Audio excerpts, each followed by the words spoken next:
భద్రాద్రి కొత్తగూడెం జిల్లా మనుగూరులో నూతనంగా నిర్మించిన పోలీస్ స్టేషన్ భవనాన్ని తెలంగాణ డీజీపీ సివి ఆనంద్ ప్రారంభించారు. ఈ సందర్భంగా పోలీసింగ్లో ఆధునిక సాంకేతికత వినియోగంపైన ప్రత్యేకంగా దృష్టి సారించిన డీజీపీ ప్రజలకు వేగవంతమైన పారదర్శక సేవలు అందించాలన్నారు. గంజాయి, డ్రగ్స్ నిర్మూలనపై మరింత కఠిన చర్యలు తీసుకోవాలని, యువతను మాదక ద్రవ్యాల బారిన పడకుండా పోలీసులు అప్రమత్తంగా పనిచేయాలని సూచించారు. రాష్ట్రంలో నక్సలిజాన్ని అదుపులోకి తీసుకొచ్చామని పేర్కొన్న ఆయన ఇకపై సైబర్ నేరాలు, రోడ్డు ప్రమాదాల నియంత్రణతో పాటు గంజాయి సాగుపై ప్రత్యేక కార్యాచరణ కొనసాగుతుందని స్పష్టం చేశారు. దాదాపు 10 సంవత్సరాల 2016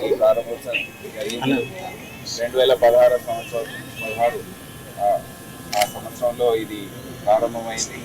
కానీ నిధుల కొరత వల్ల అది ఆగిపోయిన సందర్భంలో ఇక్కడ ఎస్పీ రోహిత్ రాజు గారు కృషి చేసి సింగరేణి వారి సహాయంతో ఈ భవనం పూర్తి చేశారు. దాని నిర్మాణం చాలా సంతోషంగా ఉంది. ఒక కొత్త నూతనమైన పోలీస్ స్టేషన్ ఇక్కడ రావడం ప్రజలకు సేవలు అందించే విధంగా, ఇంకా మెరుగైన సేవలు అందించే విధంగా ఇక్కడ సౌకర్యంగా ఉంటుంది. ఈరోజు ఎంపీ బలరాం నాయక్ గారు, ఎమ్మెల్యే వెంకటేశ్వర్ గారు, ఎస్పీ రోహిత్ రాజు గారు, కలెక్టర్ అంకిత్ గారు, రాహుల్ గారు, వీళ్ళందరూ ఆఫీసర్స్ అందరూ కూడా ఇక్కడ ఉన్నారు. ప్రజల సహాయంతో ఇది పూర్తయింది కనుక మా పోలీస్ ఆఫీసర్స్కి ఒకటే విజ్ఞప్తి చేస్తున్నాను.